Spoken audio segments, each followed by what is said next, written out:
Hello, Joy family. Welcome to the Joyful House on this beautiful Sunday afternoon, June 22nd, 2025, for our storybook adventure.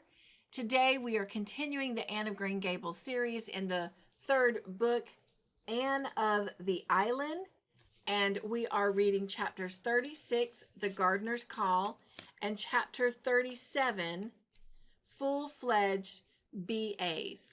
I hope you will sit back and relax, whatever you're doing, whether it's working on a project, cooking dinner, or maybe even just driving down the road. But let's enjoy this storybook adventure. Chapter 36, The Gardener's Call. "Here is a letter with an Indian stamp for you, Aunt Jimsy," said Phil. "Here are 3 for Stella, and 2 for Pris, and a glorious fat one for me from Joe. There's nothing for you, Anne, except a circular." Nobody noticed Anne's flush as she took the thin letter Phil tossed her carelessly. But a few minutes later, Phil looked up to see a transfigured Anne. "Honey, what good thing has happened?" "The youth's friend has accepted a little sketch I sent them a fortnight ago," said Anne, trying hard to speak as if she were accustomed to having sketches accepted every mail, but not quite succeeding. "Anne Shirley, how glorious! What was it? When is it to be published? Did they pay you for it?" "Yes, they've sent a check for $10, and the editor writes that he would like to see more of my work. Dear man, he shall. It was an old sketch I found in my box. I rewrote it and sent it in, but I never really thought it could be accepted because it had no plot," said Anne, recalling the bitter experience of Averil's atonement. "Well, what are you going to do with that $10, Anne? Let's all go uptown and get drunk," suggested Phil. "I am going to squander it in a wild, soulless revel of some sort," declared Anne gaily. "At all events, it isn't tainted money like the check I got for that horrible, reliable baking powder story. I spent it usefully for clothes and hated them every time I put them on." "Think of having a real-life author at Patty's Place," said Priscilla. "It's a great responsibility," said Aunt Jamesina solemnly. "Indeed it is," agreed Pris with equal solemnity. "Authors are kittle-cattle. You never know when or how they'll break out. Anne may make copy of us." "I meant that the ability to write for the press was a great responsibility," said Aunt Jamesina severely. "And I hope Anne realizes it. My daughter used to write stories before she went to the foreign field, but now she has turned her attention to higher things. She used to say her motto was, 'Never write a line you'd be ashamed to read at your own funeral.' You'd better take that for yours, Anne, if you're going to embark in literature." "Though, to be sure," said Aunt Jamesina perplexedly, "Elizabeth always used to laugh when she said it. She always laughed so much that I don't know how she ever came to decide on being a missionary. I'm thankful she did. I prayed that she might, but I wish she hadn't." Then Aunt Jamesina wondered why those giddy girls all laughed. Anne's eyes shone all that day. Literary ambition sprouted and budded in her brain. Their exhilaration accompanied her to Jenny Cooper's walking party, and not even the sight of Gilbert and Christine walking just ahead of her and Roy could quite subdue the sparkle of her starry hopes. Nevertheless, she was not so rapt from things of earth as to be unable to notice that Christine's walk was decidedly ungraceful. "But I suppose Gilbert looks only at her face, so like a man," thought Anne scornfully. "Shall you be home Saturday afternoon?" asked Roy. "Yes. My mother and sisters are coming to call on you," said Roy quietly. Something went over Anne which might be described as a thrill, but it was hardly a pleasant one. She had never met any of Roy's family, and she realized the significance of his statement. And it had somehow an irrevocableness about it that chilled her. "I shall be glad to see them," she said flatly, and then wondered if she really would be glad. She ought to be, of course, but would it not be something of an ordeal? Gossip had filtered to Anne regarding the light in which the Gardners viewed their infatuation of son and brother. Roy must have brought pressure to bear in the matter of this call. Anne knew she'd be weighed in the balance.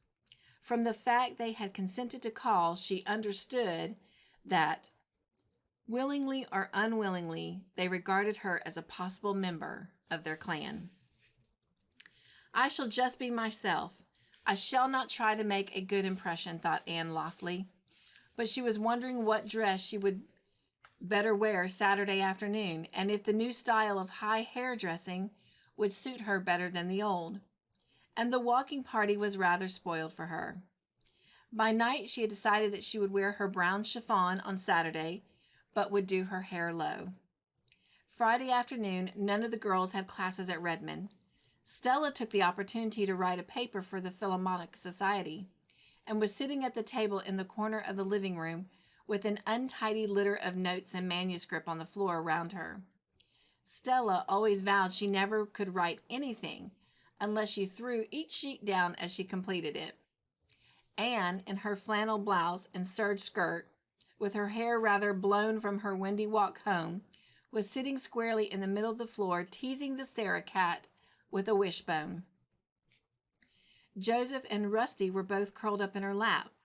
A warm, plummy odor filled the whole house, for Priscilla was cooking in the kitchen. Presently she came in, enshrouded in a huge work apron with a smudge of flour on her nose, to show Aunt Jamesina the chocolate cake that she had just iced. At this auspicious moment the knocker sounded. Nobody paid any attention to it save Phil, who sprang up and opened it, expecting a boy with the hat she had bought that morning. On the doorstep stood Mrs. Gardner and her daughters. Oh, a day early. Uh-oh. Anne scrambled to her feet somehow, emptying 2 indignant cats out of her lap as she did so, and mechanically shifting her wishbone from her right hand to her left. Priscilla, who would have had to cross the room to reach the kitchen door, lost her head, wildly plunged the chocolate cake under a cushion on the Inglenook sofa. What? Oh my gosh. And dashed upstairs. Stella began feverishly gathering up her manuscript. Only Aunt Jamesina and Phil remained normal. Thanks to them, everybody was soon sitting at ease, even Anne. Priscilla came down, apronless and smudgeless. Stella reduced her corner to decency, and Phil saved the situation by a stream of ready small talk. Mrs. Gardner was tall and thin and handsome, exquisitely gowned, cordial with a cordiality that seemed a trifle forced. Aline Gardner was a younger edition of her mother, lacking the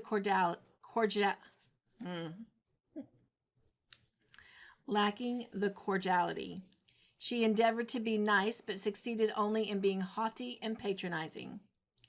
Dorothy Gardner was slim and jolly and rather tomboyish. Anne knew she was Roy's favorite sister and warmed to her. She would have looked very much like Roy if she had dreamy dark eyes instead of roguish hazel ones. Thanks to her and Phil, the call really went off very well, except for a slight sense of strain in the atmosphere and 2 rather untoward incidences. Rusty and Joseph, left to themselves, began a game of chase and sprang madly into Mrs. Gardner's silken lap and out of it in their wild career. Mrs. Gardner lifted her lorgnette and gazed after their flying forms as if she had never seen cats before, and Anne, choking back slightly a nervous laughter, apologized as best she could. Just to clarify, a lorgnette is like those glasses that people would wear at the opera, where they had the long bow on one end and they could, flick them up or whatever to put them on. Anyway. "You are fond of cats," said Miss Gardner, with a slight intonation of tolerant wonder. Anne, despite her affection for Rusty, was not especially fond of cats, but Miss Gardner's tone annoyed her.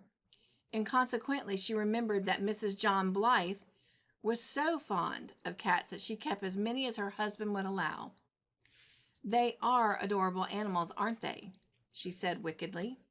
"I have never liked cats," said Miss Gardner remotely. "I love them," said Dorothy. "They're so nice and selfish. Dogs are too good and unselfish.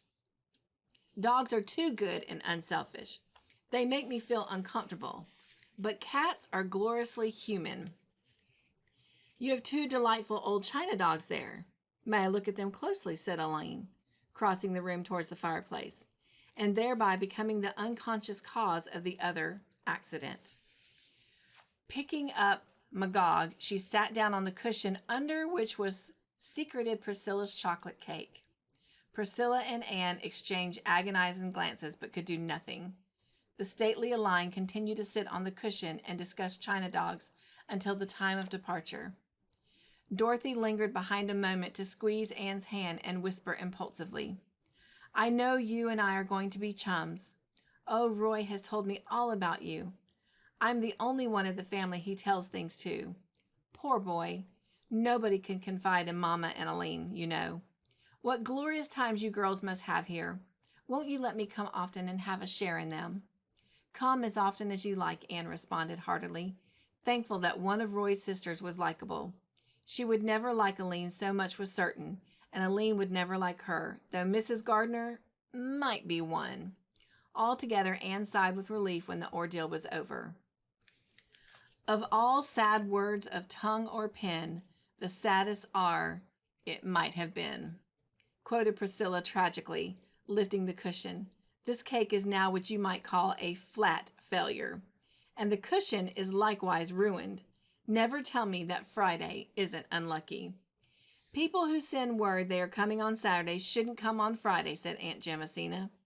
"I fancy it was Roy's mistake," said Phil. "That boy isn't really responsible for what he says when he talks to Anne. Where is Anne?" Anne had gone upstairs. She felt oddly like crying, but she made herself laugh instead. Rusty and Joseph had been too awful, and Dorothy was a dear. Chapter 27, Full-Fledged B.A.s. "I wish I were dead, or that it were tomorrow night," groaned Phil. "If you live long enough, both wishes will come true," said Anne calmly. "It's easy for you to be serene. You're at home in philosophy. I'm not, and when I think of that horrible paper tomorrow, I quail. If I should fail in it, what would Joe say?" "You won't fail. How did you go on in Greek today?" "I don't know. Perhaps it was a good paper, and perhaps it was bad enough to make Homer turn over in his grave. I've studied and mulled over notebooks until I'm incapable of forming an opinion of anything. How thankful little Phil will be when all this examinating is over." "Examinating? I've never heard such a word." "Well, haven't I as good a right to make a word as anyone else?" demanded Phil. "Words aren't made. They grow," said Anne. "Never mind. I begin faintly to discern clear water ahead where no examination breakers loom. Girls, can you realize that our Redmond life is almost over?" "I can't," said Anne sorrowfully. "It seems just yesterday that Pris and I were alone in that crowd of freshmen at Redmond, and now we're seniors in our final examinations. Potent, wise, and reverend seniors," quoted Phil. "Do you suppose we really are any wiser than when we first came to Redmond?" "You don't act as if you were by time," said Aunt Jamesina severely. "Oh, Aunt Jimsy, haven't we been pretty good girls? Take us by and large, these 3 winters you've mothered us," pleaded Phil. "You've been 4 of the dearest, sweetest, goodest girls that ever went together through college," said Aunt Jamesina, who never spoiled a compliment by misplaced economy. "But I mistrust you haven't any too much sense yet. It's not to be expected, of course. Experience teaches sense. You can't learn it in a college course.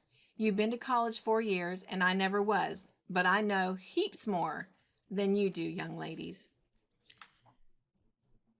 There are lots of things that never go by rule. There's a powerful pile of knowledge that you never get at college. There are heaps of things you never learn at school," quoted Stella. Have you learned anything at Redmond except dead languages and geometry and such trash? Queried Aunt Jamesina. Oh, yes, I think we have, Auntie, protested Anne.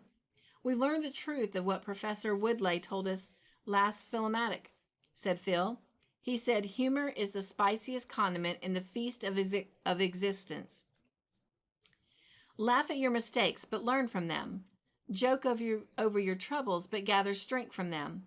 Make a jest of your difficulties, but overcome them. Isn't that worth learning, Aunt Jimsy? Yes, it is, dearie, when you've learned to laugh at the things that should be laughed at, and not to laugh at those that shouldn't. You've got wisdom and understanding.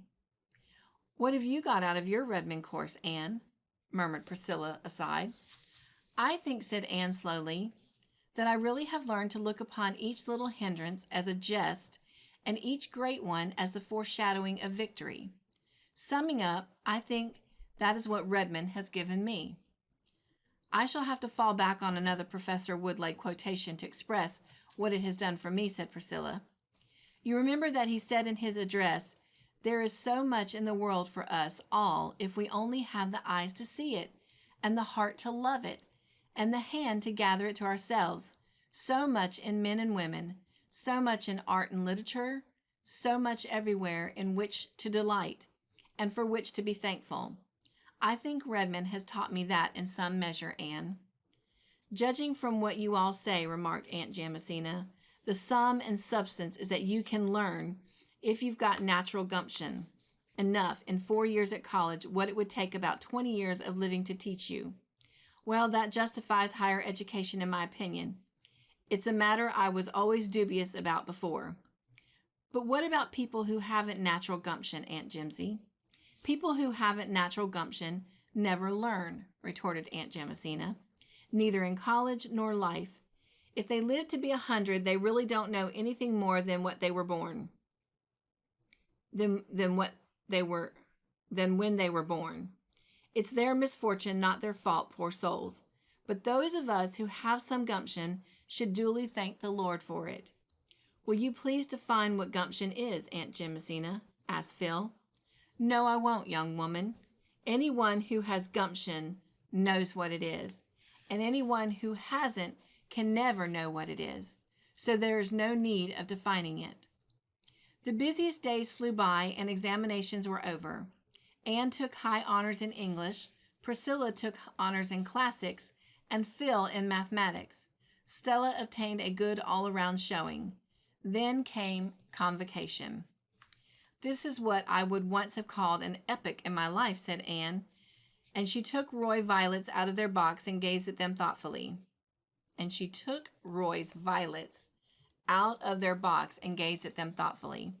She meant to carry them, of course, but her eyes wandered to another box on her table. It was filled with lilies of the valley, as fresh and fragrant as those which bloomed in the Green Gables yard when June came to Avonlea. Gilbert Blythe's card lay beside it. Anne wondered why Gilbert should have sent her flowers for convocation. She had seen very little of him during the past winter. He had come to Patty's Place only one Friday evening since the Christmas holidays, and they rarely met elsewhere. She knew he was studying very hard, aiming at high honors and the Cooper Prize, and he took little part in the social doings of Redmond. Anne's own winter had been quite gaily socially. She had seen a good deal of the Gardners. She and Dorothy were very intimate. College circles expected the announcement of her engagement to Roy any day. Anne expected it herself. Yet just before she left Patty's Place for convocation, she flung Roy's violets aside and put Gilbert's lilies of the valley in their place. She could not have told why she did it. Somehow, old Avonlea days and dreams and friendships seemed very close to her in this attainment of her long-cherished ambitions. She and Gilbert had once pictured out merrily the day on which they should be capped and gowned graduates in arts. The wonderful day had come, and Roy's violets had no place in it. Only her old friend's flowers seemed to belong to this fruition of old blossoming hopes which he had once shared. For years this day had beckoned and allured to her, but when it came, the one single keen, abiding memory, it left with her was not that of the breathless moment when the stately president of Redmond gave her cap and diploma and held her BA. It was not of the flash in Gilbert's eyes when he saw her lilies, nor the puzzled pain glance Roy gave her as he passed her on the platform. It was not of Aline Gardner's condescending congratulations or Dorothy's ardent, impulsive good wishes. It was of one strange, unaccountable pang that spoiled this long-expected day for her and left it in a certain faint but enduring flavor of bitterness. The arts graduates gave a graduation dance that night. When Anne dressed for it, she tossed aside the pearl beads she usually wore and took from her trunk the small box that had come to Green Gables on Christmas Day. It was a thread-like gold chain with a tiny pink enamel heart as a pendant. On the accompanying card was written, "With all good wishes from your old chum, Gilbert." Anne, laughing over the memory the enamel heart conjured up the fatal day when Gilbert had called her carrots and vainly tried to make his peace with the pink candy heart, had written him a nice little note of thanks, but she had never worn the trinket. Tonight she fastened it about her white throat with a dreamy smile. She and Phil walked to Redmond together. Anne walked in silence. Phil chattered of many things. Suddenly she said, "I heard today that Gilbert Blythe's engagement to Christine Stewart was to be announced as soon as convocation was over. Did you hear anything of it?" "No," said Anne. "I think it's true," said Phil lightly. Anne did not speak. In the darkness she felt her face burning. She slipped her hand inside her collar and caught at the gold chain. One energetic twist and it gave way. Anne thrust the broken trinket into her pocket. Her hands were trembling and her eyes smarting. But she was the gayest of all the gay revelers that night, and told Gilbert unregretfully that her card was full when he came to ask her for a dance. Afterwards, when she sat with the girls before the dying embers at Patty's Place, removing the spring chilliness from their satin skins, none chatted more blithely than she of the day's events. "Moody Spurgeon McPherson called here tonight after you left," said Aunt Jamesina, who had sat up to keep the fire on. "He didn't know about the graduation dance. That boy ought to sleep with a rubber band around his head to train his ears not to stick out. I had a beau once who did that, and it improved him immensely. It was I who suggested it to him, and he took my advice, but he never forgave me for it." "Moody Spurgeon is a very serious young man," yawned Priscilla. "He is concerned with graver matters than his ears. He is going to be a minister, you know." "Well, I suppose the Lord doesn't regard the ears of a man," said Aunt Jamesina gravely, dropping all further criticism of Moody Spurgeon. Aunt Jamesina had a proper respect for the cloth in the case of an unfledged person. Oh my goodness, my friends, that is the end of our storybook adventure today, and how I want to keep on reading. So I do hope that you are as intrigued as I am. We only have 4 chapters left of this book before going on to the next book in the series. But oh my goodness, Gilbert and Anne, why do they fight it? Let me know what you think. Do you think that Anne and Gilbert will end up together, or do you think that they will end up marrying others? Anyway, hope you've enjoyed this storybook, and I look forward to seeing you next time. Until then, be joyful, my friends, and be the joy in everything you do. Nugs and joy. Thank you, and God bless.